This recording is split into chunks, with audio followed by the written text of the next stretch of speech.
고객님이 보내주신 사진입니다. 2층 테라스인데 유리난간이 아작나 있습니다. 수리를 요청하셨습니다. 확인해야 할 부분들이 많아서 일단 현장을 방문했습니다.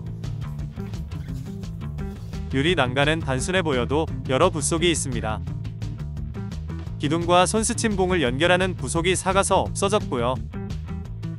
기둥 하단 앙카도 느슨해져 기둥을 잡아주지 못하고 있습니다. 강화 유리를 잡아주는 볼트와 너트도 몇 개 사라졌습니다. 필요한 부속과 강화 유리의 사이즈를 재서 주문을 넣었습니다. 일주일 후 자재가 모두 준비되어 작업을 위해 현장을 방문했습니다. 날씨는 작업하기 딱 좋은 정도입니다. 유리를 먼저 2층에 올려놓았습니다.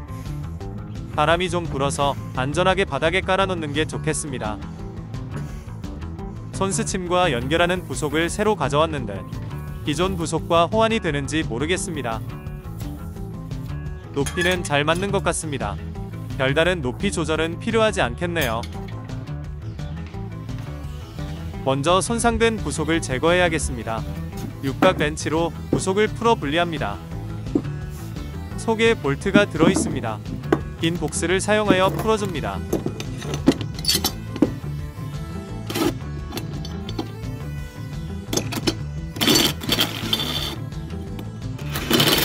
네, 분리되었습니다.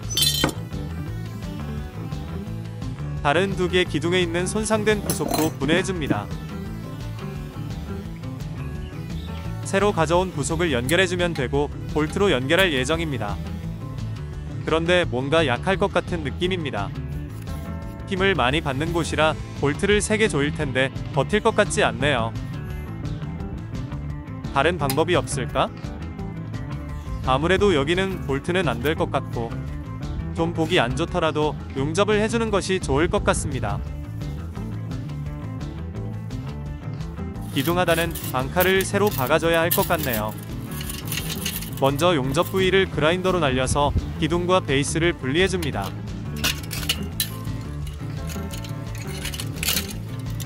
썩은 앙카가 보이네요.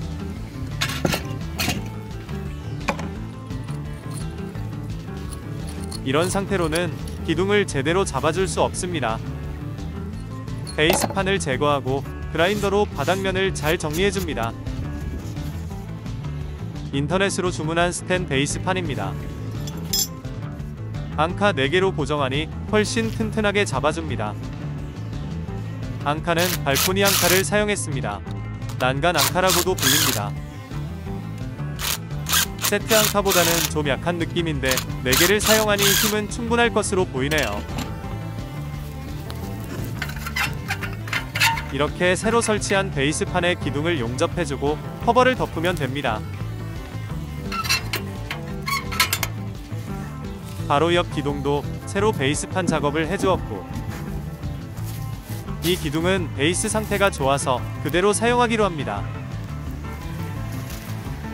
손스침 부속도 용접을 모두 마쳤는데 부속 두께가 얇아서 용접이 예쁘게 나오지는 않았습니다. 하지만 튼튼히 용접되었습니다. 기둥 작업이 끝나고 강화 유리를 설치합니다. 유리는 기존 유리와 동일한 12T 강화 유리입니다. 난간을 흔들어 보면 출렁출렁합니다. 이 상태로 그냥 두기에는 위험해 보이네요. 기둥 지지대를 만들기는 했는데 설치 위치가 잘못되어 제 역할을 하지 못합니다. 기존 지지대를 약간만 보강해주면 문제가 해결될 것 같습니다. 한쪽 면의 길이가 유리가 5장이니까 5m 정도 나오고 반대쪽 면은 4m입니다. 기존 지지대 뒤로 보조 지지대를 충분히 낮춰서 덧대 주었습니다. 5m 면에는 중앙에 2개의 보조 지지대를 설치했습니다. 2m에 하나씩이니 충분히 난간을 지지할 것입니다. 보조 지지대 설치 후 난간을 흔들어 보았는데 흔들림이 거의 잡혔습니다. 이 정도면 큰 태풍만 아니면 잘 버텨줄 것 같습니다. 나머지 한쪽 면도 흔들림이 심해서 같은 방법으로 보강해 줄 것입니다. 먼저 벽면 적당한 위치에 베이스판을 설치해준 후 같은 방법으로 보강대를 설치해줍니다. 난간대 보강 작업이 마무리되었습니다. 처음 유리가 깨진 이유가 난간이 흔들려서인데 흔들림이 잡혔으니 유리가 깨질 일은 이제 없을 것입니다. 난간 보수 작업을 하게 되면 되도록 예쁜 것보다는 튼튼하게 하는데 중점을 두게 됩니다. 구독 한번 진하게 눌러주고 가시면 감사하겠습니다.